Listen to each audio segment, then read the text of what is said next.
États-Unis, frappés par une vague d'attentats sans précédent, les 2 tours du World Trade Center à New York ont été détruites.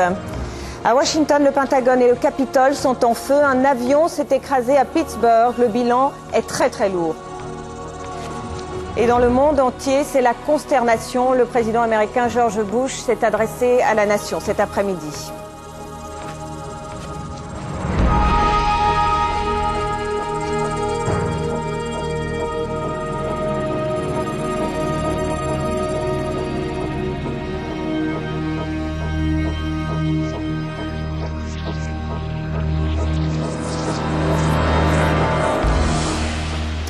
Bonsoir à tous, nous sommes en direct avec vous depuis 15 heures. Cet après-midi, vous le savez, les États-Unis ont été frappés par la vague d'attentats la plus terrible de son histoire, qui a déclenché un mouvement de panique dans tout le pays, mais plus largement une émotion dans le monde entier.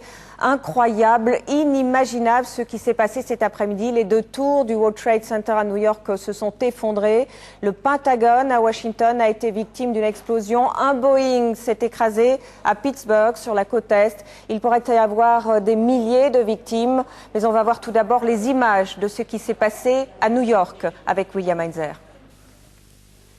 Il est un peu moins de 9 h du matin, heure de New York. Le premier avion vient de s'encastrer dans les étages supérieurs des tours World Trade Center. Les 40 000 personnes qui travaillent dans les 2 tours viennent de commencer leur journée. Il fait très beau de tous les immeubles de Manhattan. Les New-Yorkais voient s'élever le panache de fumée. Ils ne savent pas encore que c'est le premier acte de l'attaque terroriste la plus massive et la plus sanglante jamais subie par les Américains sur leur sol. Ils vont le comprendre quelques minutes plus tard, lorsqu'ils voient cet avion foncer sur le World Trade Center. Nous allons le revoir au ralenti.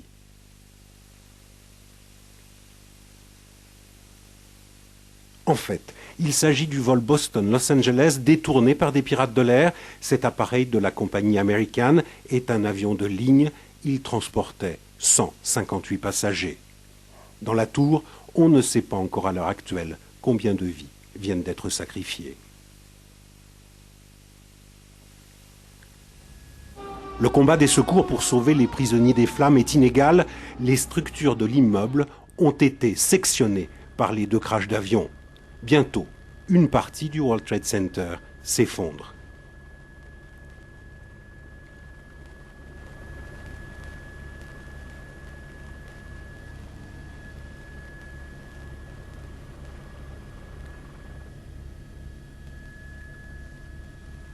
De véritables images de guerre au centre de New York.